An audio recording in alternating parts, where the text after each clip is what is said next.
ছাত্ৰ-ছাত্ৰীসকল, আজি মই দশম শ্ৰেণীৰ ভূগোল বিষয়ৰ যিটো পাঠ প্ৰথম আছিল আমাৰ অৰ্থনৈতিক ভূগোল বিষয়বস্তু আৰু সম্পদ, এই পাঠটোৰ বাকী প্ৰশ্নখিনি মই দিলোঁ। গতিকে আজি 17 নম্বৰৰ পৰা মই আলোচনা কৰিবলৈ লৈছোঁ তোমালোকৰ লগত।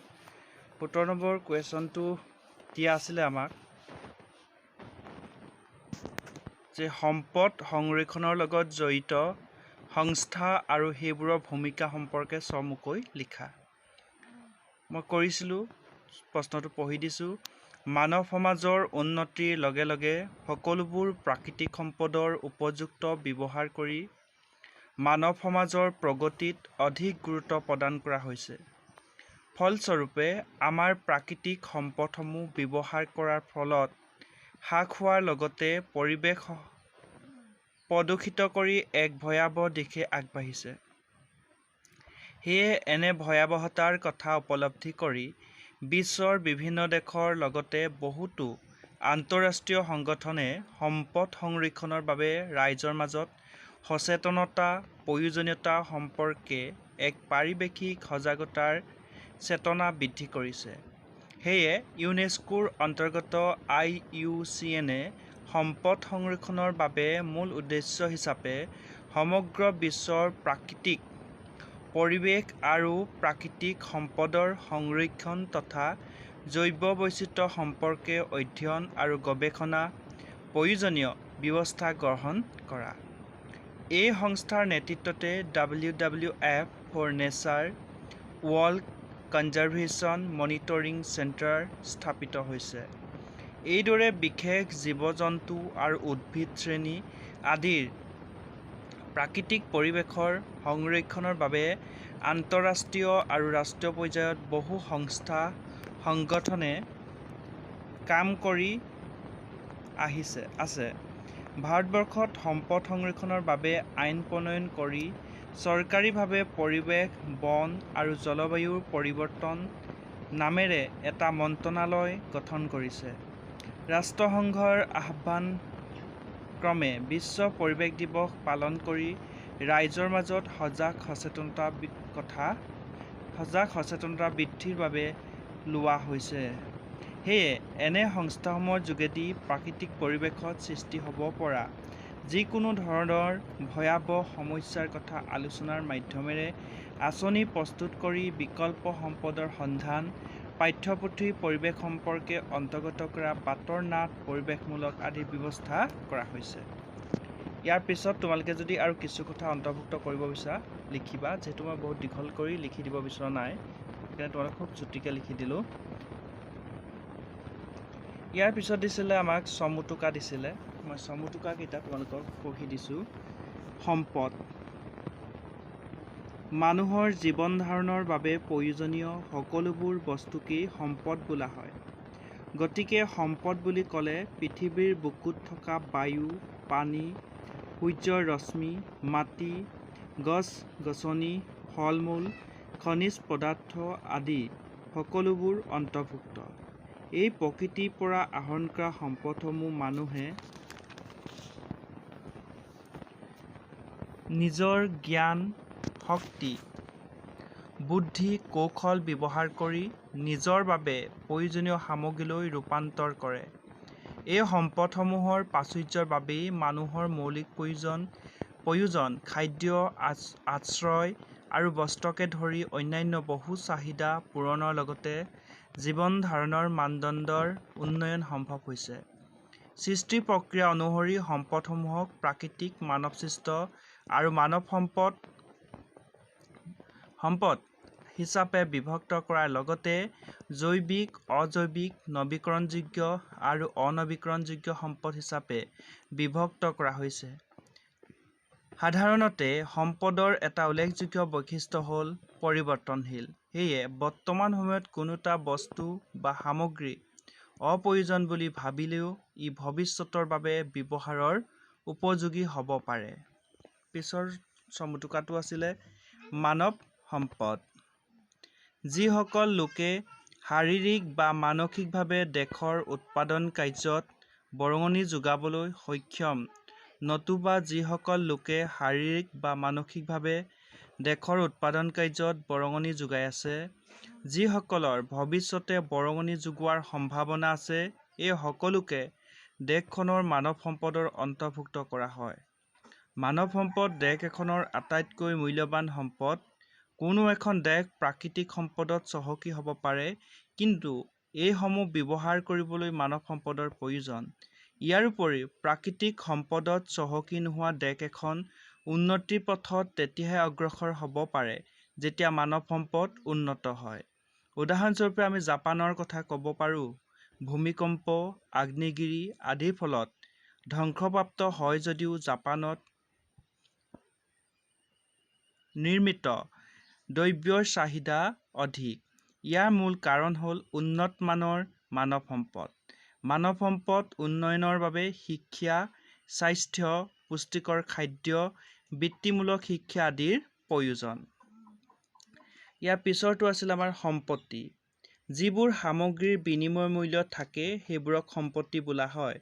ব্যৱহাৰৰ উপযোগী হোৱাৰ উপৰি সম্পত্তি যোগান তুলনামূলকভাৱে সীমিত আৰু ইয়াক এজনৰ পৰা আন এজনলৈ মূল্যৰ জৰিয়তে হস্তান্তৰ কৰিব পাৰি। ভূমি, ঘৰ-দুৱাৰ, যন্ত্ৰপাতি, কোম্পানীৰ অংশ আদি সকলোবোৰ সম্পত্তি। ইয়াৰ বজাৰ মূল্য আছে, কিন্তু সূৰ্যৰ ৰশ্মি, বায়ু, পানী আদিক সম্পত্তিৰ শ্ৰেণীত অন্তৰ্ভুক্ত কৰা নহয়, কাৰণ ইয়াৰে কিছুমান অপৰ্যাপ্ত আৰু আন কিছুমান হস্তান্তৰ নহয় আৰু বজাৰ মূল্য নাই। সম্পদৰ জৰিয়তে মানৱ কল্যাণ হয়, কিন্তু সম্পত্তিৰ দ্বাৰা মানুহৰ উপকাৰ বা অপকাৰ দুয়োটা হ'ব পাৰে। নৱীকৰণযোগ্য সম্পদ। যিবোৰ সম্পদ এবাৰ ব্যৱহাৰ কৰাৰ পাছতো পুনৰ ব্যৱহাৰ কৰিব পাৰি তথা অনবৰতে ব্যৱহাৰ কৰি থকাৰ পিছতো নৱীকৰণ প্ৰক্ৰিয়াৰে কেতিয়াও একেবাৰে নিঃশেষ হৈ নোযোৱাকৈ ৰাখিব পাৰি, তেনে সম্পদবোৰক নৱীকৰণযোগ্য সম্পদ বোলা হয়। উদাহৰণস্বৰূপে সূৰ্যৰ ৰশ্মি, বায়ু, পানী, গছ-গছনি, জীৱ-জন্তু, মানুহ, শস্য আদি। এই সম্পদবোৰ প্ৰকৃতিৰ বুকুত সহজে সৃষ্টি হয়, সেয়ে এনে সম্পদসমূহৰ পৰিসৰ ব্যাপক। ব্যক্তিগত সম্পদ। মানুহৰ নিজ নিজ দখল বা অধিকাৰত থকা ভূমি, সা-সম্পত্তি আৰু নিজা ভাল গুণ যেনে ভাল চৰিত্ৰ, শিক্ষা, কৰ্মদক্ষতা আদিক ব্যক্তিগত সম্পদ বোলে।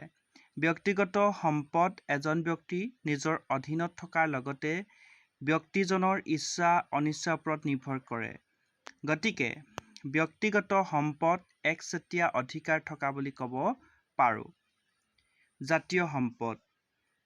এখন দেশৰ তত্ত্বাৱধান বা দখলত থকা সকলোবোৰ সম্পদ যেনে ৰাস্তা-ঘাট, ভূমি, নদ-নদী, দলং, অভয়াৰণ্য, অৰণ্যত থকা গছ-গছনি, জীৱ-জন্তু, শিক্ষানুষ্ঠান, প্ৰশাসনিক ব্যৱস্থা, চৰকাৰ আদিক জাতীয় সম্পদ বোলে। উদাহৰণস্বৰূপে কাজিৰঙা ৰাষ্ট্ৰীয় উদ্যানখন এটা জাতীয় সম্পদ।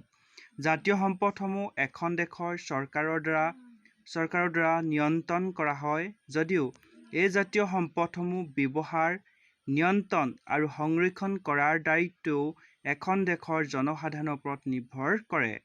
জাতীয় সম্পদসমূহৰ যোগেদি এখন দেশৰ পৰিচয় নিৰ্ণয় কৰে।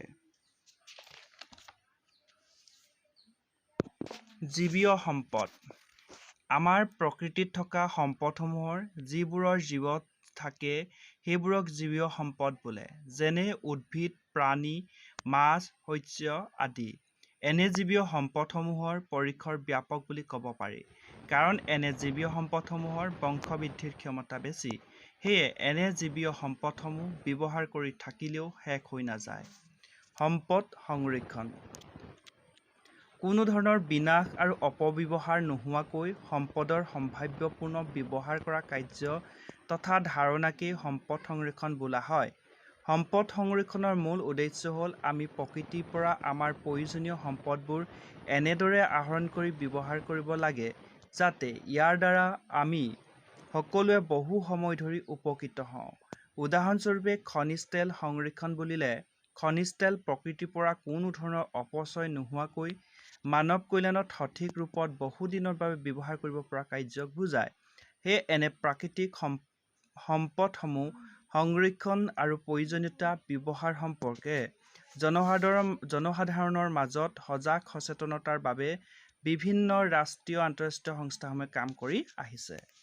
সম্পদ পুনৰাৱৰ্তন।